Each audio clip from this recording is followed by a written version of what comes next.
Hi, today we're going to talk about the importance of read alouds, and we're going to talk about evidence-based instructional strategies.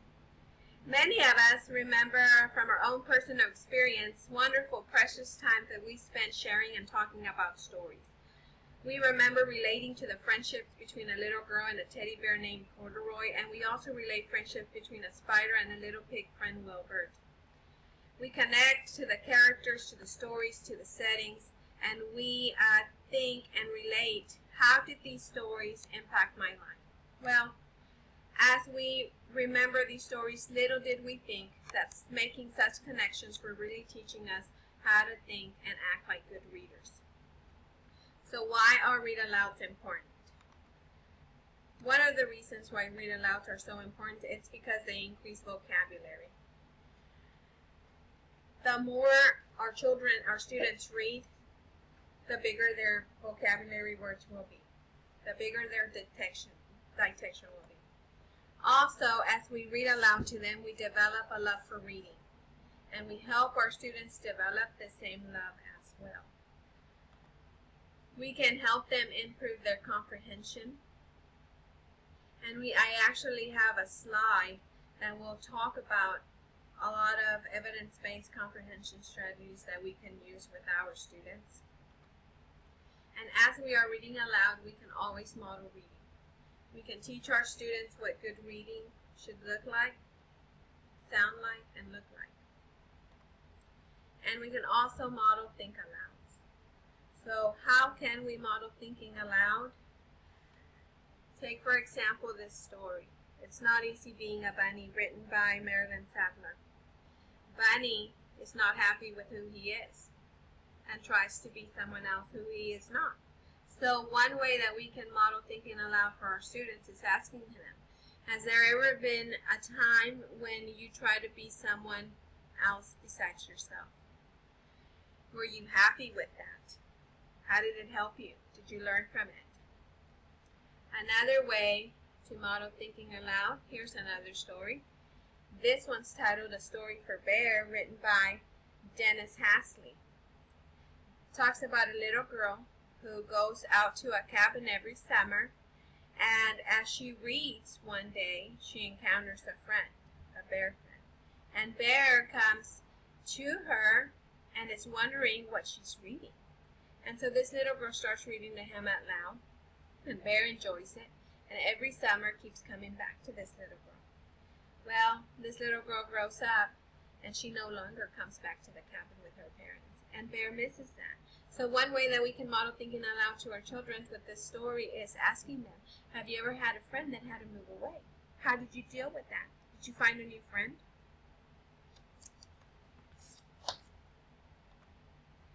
How do we know if we're choosing good books? Well, I have researched some questions that can help us and guide us in answering how can we choose good books. And one of those questions is the book worthy of a reader's and listening time? Do you think that this book is appropriate for a first grader versus a fifth grader? Does the story sound good to the ear when we read aloud? Practice reading the story before you actually read to your students. And as you're reading it to yourself, listen to it. Does it sound good to me? Does it sound good to my ear? And if it does, and it's a good story, then more likely your students are also going to enjoy it. Will it appeal to your audience? Is this story appropriate for my grade level? Will children find the book relevant to their lives or to their culture? We want our children to read books that they can tap in prior knowledge, that they can understand, that they can read, that they can tie into their lives and into their cultures. Will the book spark conversation? Is this story going to be a story that the whole class is going to enjoy and have something to talk about? Maybe a discussion. Maybe the story could be about bullying, How can we create a culture where there is no more bullying in our classroom? A book can help you achieve that. Will the book motivate deeper topical understanding? If you're reading a book about sharks, will your students be also interested in learning and reading about whales? Reading about other sea animals? Does the book inspire children to find or listen to another book on the same topic by the same author, written in the same genre? You know, is this going to be a story? Maybe let's think about Dr. Seuss stories. You know, Dr. Seuss, is this a story that my students are going to want to read more Dr. Seuss stories? Is the story memorable? Are my students going to remember the story down the line? As the years go by, will they remember that I read this story to them? Is it something that they're going to keep safe in their hearts? Will children want to hear the story again? One good indication that the book you chose was a really good book is if the children ask you time and time again, can you read that story again? Will you read it again one more time? And most importantly, are you going to enjoy that book? Are you going to enjoy reading that story? If you do not enjoy reading that story, children are going to know you don't enjoy it. You won't be motivated to read it again. Let's talk about the importance of setting the stage before, during, and after your read aloud. Before your read aloud, motivate students. Make it fun. Tap into their senses. Take, for example, a famous story, Blueberries for Saul. In Blueberries for Saul, Saul goes out to pick blueberries with his mom. And the author in this book uses a lot of sound within the book. And so if you have a student in your classroom that's never been out picking blueberries, how in the world can he know what this sound sounds like? So one way to bring it to life is for you to go out and bring a bucket to school and have a student actually dump something in it and make the sound. Recreate the sound. Make the sound interesting. You also want to read books that you enjoy reading so that you can motivate and be creative on how you're going to present each read aloud. And as you are reading the book, before and during, you want to activate prior knowledge and content knowledge. You want to ask your students, did you know that cheetahs can run faster than lions? Did you know that humpback whales can take in 50 gallons of water? You also want to invite your children, your students, to be collaborative, socially collaborative. When you build a collaborative classroom, you are inviting your students to cooperate with each other. They read to each other, they motivate one another, they feed off each other, and if one friend likes to read books, guess what? More than likely the other friend want to read a book with him too. You also want to use comprehension skills before, during, and after. One way that I like to use comprehension strategies after my read aloud is to create an activity to go along with the read aloud. So students can either draw a picture of the story, or they can write me a letter on how the book related to them, or they can create a craft about the story. Just because students can read does not mean that they are literate. This is where comprehension comes in.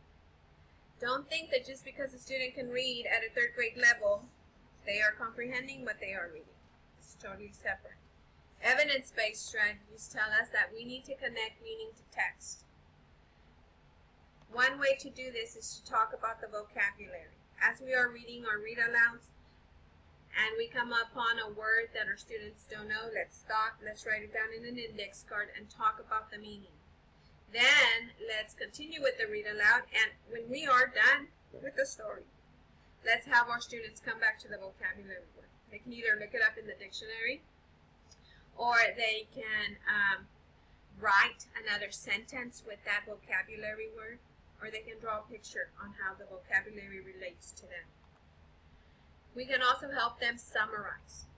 If your students cannot retell the story in order of events, you can print out some pictures for them and help them understand what's going on in each picture, and then they have to put the picture in order. Then the next step would be for you to help them verbalize each step. This will help them summarize. As you are reading aloud and after you read aloud, you can ask questions. You can ask who were the characters in the story, what happened in the story, when it happened, where, and how. You can also reread a certain phrase that did not make sense to them and ask them, does it make sense? Most of the time, first graders will say yes, even though it made no sense to them. So you're going to have to dig in deeper with main idea. Ask them, what's the main idea in this story? Ask them, can you summarize? Ask them more questions. And then ask them again and see if it makes sense to them. I also like to use graphic and semantic organizers. These help students organize their ideas. It puts the story in context and in order. It brings out the important parts, the problems, the resolutions, the climax in the story. It just makes it much more vivid for them. Another comprehension strategy is to recognize story structures, characters, settings, problems, resolutions. Include all of this in your Read Aloud. Create activities that aid comprehension skills. And as you are doing this, think about their learning styles. How do my students like to learn? So here are some tips. If you have auditory learners, by you reading this Read Aloud, they are already enjoying it.